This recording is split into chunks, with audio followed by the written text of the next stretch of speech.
I've heard of people performing killer renditions of songs during karaoke, but what I'd never heard of before tonight is something known as killer karaoke. Now, I had stumbled upon a documentary about Steve-O tonight and him overcoming his drug addiction. I believe it originally aired on MTV because I was on Reddit, and so it sort of piqued my curiosity to see where Steve-O is at now because the documentary was recorded, I believe, in 2011.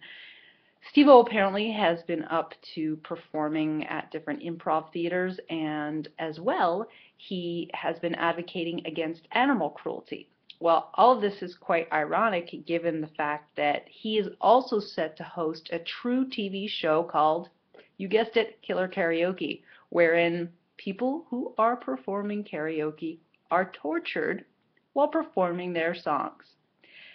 In the New York Times article, which I will link to down below, you can actually see a woman performing a karaoke song in a vat of water and snakes.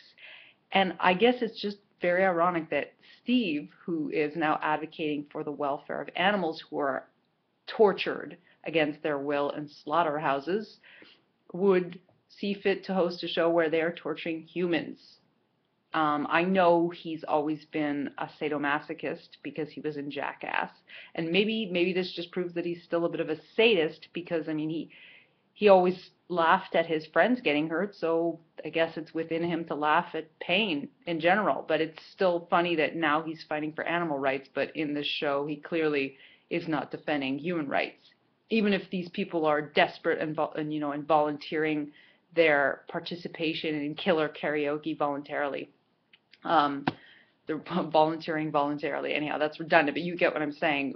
They probably because they are desperate for fame, attention, and money are willing to submit themselves to torture. And if this is the state of our culture, this is, given what happened last week and a show like this being a new reality, supposedly hit show. And by the way, even worse, the New York Times labeled it one of the greatest shows in television history.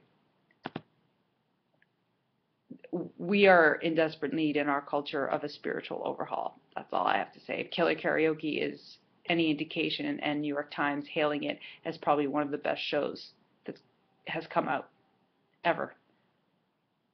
Seriously, what the fuck?